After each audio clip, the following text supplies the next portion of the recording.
Back in the early 1990s, when the new adventures of Doctor Who, that is the books that attempted to continue the series after its cancellation in 1989, when they initially appeared in print, fans of the show began having their first in-depth discussions of which Doctor Who stories were to be accepted as canon and which were not. Today you can hear the word on the lips of just about every Doctor Who fan in some conversation or other. Have you ever been asked, "Is this canon?" or been told, "That isn't canon"? The thing is, not everyone is using the word in the same way, and this is one of the reasons controversy about canon continues.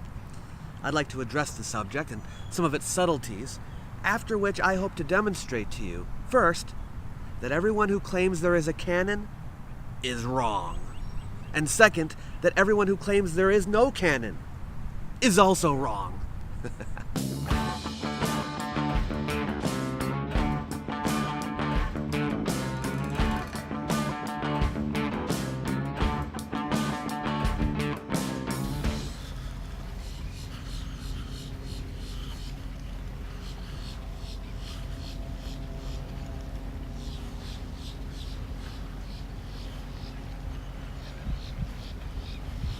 The term canon was borrowed from the Star Trek fan world, who had for some years been reading stories of their favorite show that had never been televised, and wondered which ones were to be taken as truly part of Star Trek mythology.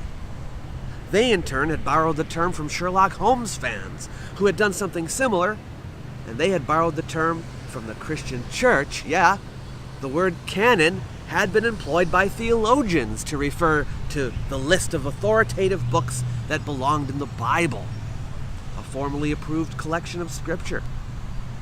In other words, fans wanted to construct their own Bibles for their favorite fiction franchises.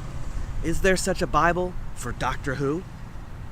First, we need to nail down the meaning of the word canon, because not everyone has the same concept in mind when they speak of it.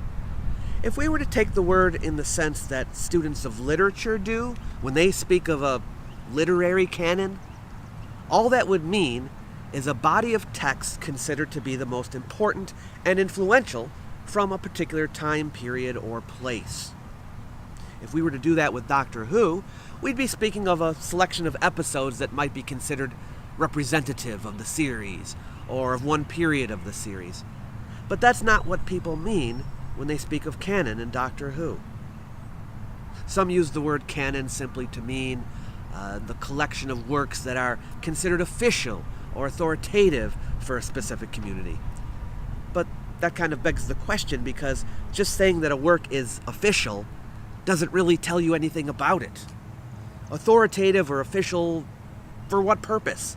I mean, you can give something an official stamp, but there's no point in carrying authority if that authority is not exercised in some way. Otherwise, the words are meaningless. For example, if I say, "I'm an official," or "I hold authority," that's meaningless to you unless you know what I have authority over. The same goes for the concept of canon in Doctor Who. Even if we know that a list of stories is official, if we don't know what authority that list holds, that doesn't mean anything to us. Canonicity must be for a purpose. Besides, this concept of canon requires that there be an authority to designate which stories are authoritative for Doctor Who fans. And no such authority exists. So if you ever hear people saying that a canonical story must be officially sanctioned by the makers of Doctor Who, the BBC, they are basing their statement on a false premise. The BBC licenses content, and yes, what gets licensed must be approved. But it has never claimed to be an authority on canon, nor has it designated its own productions as canon for fans. It's not engaged in this discussion at all. And just because the BBC was the first to make Doctor Who, doesn't mean it is automatically the authority and for eternity. What if Netflix starts making the show? Does everything change? Nor can we say the showrunners as a group constitute this kind of authority. They don't get together for annual meetings and draw up lists for press releases for the fans. Moreover, we know for a fact that earlier producers and script editors would not see eye to eye with later ones. So which ones would we consult? It's doubtful that any of them would even volunteer to be the authority on canon, so whereas the universes of Marvel and DC Comics or Star Wars or Star Trek, there do exist authorities that designate canon to the public, there is no such arrangement in Doctor Who. There thus is no such thing as an official or authoritative list of stories for the fans. In 1992, Jeffrey Cotterill wrote an article for Doctor Who magazine in which he tackles the issue of canon in the Doctor Who universe, and he offers the following definition. Canonical Doctor Who, he writes, is those stories which are authoritative in providing the facts on which other ideas about the show can be based. Most other stories which are not regarded as canonical should be treated as imaginary. This concept of canon is alive and well today. The Doctor Who TV website offers a similar definition. Canon could loosely be described as the stories that make up the true Doctor Who story. On the other hand, non-canon is essentially stories that, while including the Doctor, his companions, monsters, or other characters from the franchise, do not actually fit into the Doctor Who story and therefore shouldn't be considered to be true. There's an inherent problem with this definition of canon in Doctor Who. It implies that there is, for everyone, a true or real Doctor Who and a fake or imaginary Doctor Who. Cotterill explicitly says that any adventure that contradicts information established in the televised stories is untrue. First of all, there are televised stories that contradict information in earlier televised stories, so his framework falls apart right there. But let's be honest, from a real-world point of view, all of the Doctor Who stories are imaginary, so the concept of a canon based on factual versus imaginary tales is ridiculous in itself. Nevertheless, if you are the type of fan who prefers to believe that there are Doctor Who stories that are true, why not just accept all of them as true? After all, the show itself says that there are an infinite number of parallel universes, right? Therefore, all of the stories conceivably could be true, whether they contradict or not. So why be choosy? The ancient Greeks embraced all their myths, whether they harmonize with each other or not. Most mythopoeic societies do that. So why not embrace all there is of Doctor Who mythology, and if there is a contradiction between two stories, just conclude that they take place in different universes. As for canon, however, it assumes only one reality, not several. According to the commonly accepted understanding of the word, as it was first coined by the Church, canon is the standard upon which doctrine is based. In other words, it lays the foundation upon which a united and harmonious mythology can be constructed. And I do not use the word mythology pejoratively here. What pro-canon fans may say that they mean by true is whatever a given story understands to be true, that is its canon. So if you're in a Doctor Who story and it refers to something that's happened in the past of its own universe, this reference establishes that previous story's truth. Any earlier story that is accepted by the present story as true constitutes its canon. If it does not accept the story as being true, then that story is not part of its canon. So you can see how canon is linked to continuity. Canon links stories together through continuity. But does an actual list or collection of true stories, that is, stories linked by continuity, exist for Doctor Who? And if it does, what form does it take? In my observation, interpreters of Doctor Who have had 3 different approaches to canon. I speak generally. I'm sure other models exist, though I haven't yet heard of them. Monocanonism, acanonism, and polycanonism. What I will attempt to show today is that the only viable model of canonicity for Doctor Who is polycanonism. Let's discuss each of these in order. Monocanonism is the belief that only one canon exists for Doctor Who, full stop. Imagine a circle, and within that circle are a bunch of stories, and outside of the circle are a bunch of other stories. Only the stories within the circle are considered canon, while the stories outside of the circle are not considered canon. They're non-canonical. So, as you can see, by its very nature, monocanonism is exclusionary. Monocanonism's exclusionary nature suggests that some stories have higher value than other stories. Yet, we know that some stories within the circle are crap, and some stories outside of the circle are quite excellent. But that doesn't matter for the monocanonist. The stories have to meet certain criteria, and quality is not usually one of them. The criteria may be that only the stories on TV are canon, and anything not shown on TV is not canon. Many, especially those who value pluralism and inclusiveness in general as an important value, see a problem with this kind of canonism. In his essay on Canon, Doctor Who writer Paul Cornell expressed this criticism, saying, "Non-canonical is a term of abuse in Who circles, a threat. It's the worst thing someone can say about a televised Who story, that they regard it as not having happened. Fan fiction is also a term of abuse, horribly. When people talk angrily about canonicity, what we're seeing is nothing but the urge towards power. When you say the books just aren't canon, or the books happened and the TV show can't ignore them, you're not saying something like, for every action there's an equal but opposite reaction. You're saying something like, the South will never surrender. You're yelling a battle cry, not stating the truth, and you're using the fact that discussions of canonicity are all about authority to try to assume an authority that you do not have. In the end, you're just bullying people." This criticism was the inspiration for the title of this video, The Canon of Evil. But that's not the only form of monocanonism. A recent episode of This Week in Time Travel from June 12, 2018 featured a wonderful interview with New Testament scholar and Doctor Who fan Mark Goodacre. It was recorded in 2013, but came out in 2018. In the discussion, Goodacre advocated a canon for Doctor Who with flexible demarcation or fuzzy lines instead of rigid boundaries, a more fluid canon. We shouldn't shy away from complexity, fuzziness, and not being sure, he says. I think we should resist the inner fundamentalist that wants to say this is in and this is out, and say, hey, maybe we should include this for the purposes of discussion in our own idea of what canon is. Goodacre therefore believes in a Doctor Who canon, but one that has some wiggle room. Yet, no matter how fuzzy we make the lines, there are still, in this view, stories that are going to be on the outside.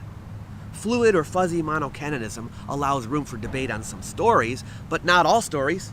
There are stories that are definitely in, and there are stories that are definitely out. Some people, because they have been uncomfortable with excluding so many Doctor Who stories, have opted for a broader monocanonism. These people will say, let's open up that circle a bit more. They'll go even further than Goodacre. We have people like Lance Parkin and Lars Pearson, or what you see on the TARDIS wiki, who accept many more stories into the circle. In their introduction to their book, A History, Pearson and Parkin assume that every Doctor Who story takes place in the same universe. Those are their words. They include the TV episodes, Big Finish, novels, and comics in their canon. But attempting to harmonize all Doctor Who stories, televised and untelevised, into a single canon, a sort of umbrella canon, is not only a fruitless enterprise, but it makes no sense. It would be like someone trying to construct a Bible for everyone out of the existing canons from all the world's faith groups. A Judeo-Christian, Islamic, Buddhist, Hindu, Confucian, Taoist, Shinto, Native American, etc. Bible. The makers of the TV show will no more accept this mega canon than Jewish people would accept the New Testament into their Bible. While their attempt to be more inclusive is admirable from a social perspective, the problem with broad monocanonism is that it includes so many disparate stories that there's bound to be irresolvable contradictions between them. It involves fitting quite a few square pegs into round holes. Mind you, I realize that there will be inconsistencies in just about any canon one might devise. But as Goodacre pointed out, there are many inconsistencies in the Bible that have been harmonized, so inconsistencies should not be thought of as an intractable problem. But that doesn't mean that any and all contradictions can be harmonized. Even Goodacre would agree that some stories have to be non-canonical because they just can't fit into continuity. It's impossible to accept everything as canon, or even most things as canon, without causing great harm to continuity. And that's what Parkin and Pearson are attempting to do, in my opinion. It means far too often watering down or even destroying the direct testimony of the written word just so that it can be harmonized with the testimony of someone else's written word. So, for example, one can't accept the story of the death of the Seventh Doctor in Death Comes to Time as taking place in the same universe as his death in the TV movie, or the death of Ace in the comics as in the same universe as the death of Ace in the novels. You can't accept the novel Human Nature by Paul Cornell and the two-part TV story Human Nature, Family of Blood by Paul Cornell. They don't fit. And in A History, in their book, Lance Parkin and Lars Pearson tried to do this. Without success, I would say. This situation will only get worse as time goes on, making this model unsustainable in the long term. Moreover, broad monocanonism is still exclusionary. Even if it accepts more than strict monocanonism does, anything not possessing a license by the BBC, for example, is left out in the cold. That would include the 42,500 stories in the fanfic archive on Teaspoon and An Open Mind. I think it's safe to say that monocanonism is a model that isn't viable, and we need to turn to something else. So, the next theory that we have is acanonism, most popularly espoused by Paul Cornell in his essay, Canonicity in Doctor Who. In it, he claims that canon does not exist at all. There is no canon. In Cornell's view, the only purpose of canon is to set fans at each other's throats, and it should be dispensed with. He says that since no person or group of persons in authority have decided upon a canon, then no Doctor Who stories can be said to be canonical. In other words, you need an authority to decide canon in order for canon to exist. He also argues that Doctor Who is so riddled with contradictions that there can be no continuity. Let's examine each of these two claims. The last one first. Too many contradictions for continuity. While it is certainly true that all Doctor Who cannot be harmonized, and it is true that contradictions exist, even in the TV series alone, this does not negate continuity altogether. Since canon is continuity, no canon equals no continuity. You can't deny all canon without also denying all continuity. Remember, canon is whatever past story a present story considers to be true. Without continuity, each and every story would be completely isolated from all the other stories. Doctor Who would be like Black Mirror or The Twilight Zone, where each and every episode is completely unconnected to any other episode. But that is not the case with Doctor Who. There are clear links between stories in Doctor Who. If there is 1% continuity, there is 1% canon. So you can't say canon doesn't exist, and there is way more than 1% continuity. No matter how many inconsistencies we can find between episodes of televised Doctor Who or the audio adventures or comics or novels, continuity is present. Doctor Who on television, for example, is explicitly presented as a single arc story, where all events are directly connected chronologically. Thus, the current Doctor has memories of herself as the first Doctor, and of experiences in earlier parts of the show. Although there are many Doctors across the series, they all are tied to that first televised story, An Unearthly Child, which aired back on the 23rd of November, 1963. And one distinct narrative representing the life and adventures of the Doctor character in one life stream, you might say, is the trajectory shown throughout the televised program, both the old one and the new one. We can see each Doctor regenerating into the next one. There's no disputing that this continuity is very much intended by the makers of the series. It's not an accident.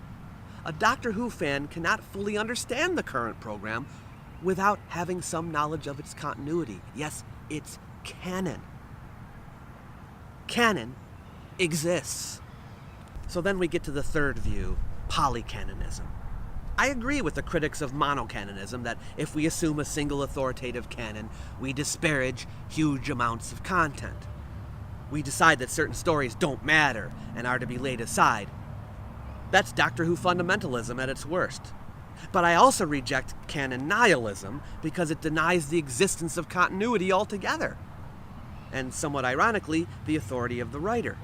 The most reasonable approach to Doctor Who content is what I call polycanonism, the belief that there are many canons, all equally valid. Yes, polycanonism can be said to be exclusive because in any particular canon certain works will be left out, but it can be said also to be inclusive because it accepts all canons. This approach solves many problems. Narrower canons make continuity more viable. It is most certainly true that if one takes all of the TV episodes, all of the spin-offs, all of the audio plays, all of the novels, and all of the comics, not to mention all of the fan fiction, you have a mess of irreconcilable contradictions. But narrower definitions of canon do not suffer from this problem as much. Polycanonism also spreads out power because any writer is given the power to create canon. Perhaps this power is limited to some extent by a showrunner or a publisher, but instead of investing power into only one source of content, many creators carry this power. So yes, canon exists, and yes, canon is authoritative, and yes, canon represents reality, but not across all mediums or in all minds, only in the universe of whatever story you are presently experiencing. Instead of using the word canon by itself, qualify it by using the terms TV canon, or Big Finish canon, or the canon of this particular story. This helps avoid confusion. We therefore can honor all creators and at the same time preserve continuity. It's win-win. My recommendation is to enjoy each story on its own terms and in its own universe or mythology. Get to know the canon of each Doctor Who experience, and forget attempts to harmonize them all. Harmonization within a canon is valid, and I would agree necessary. But cross-canon harmonization is a complete waste of time. I'm going to continue this discussion of canon in 2 more videos. There's so much to talk about. So if you're interested in hearing more, please subscribe to the channel. And I'll see you next time. Safe travels in time and space.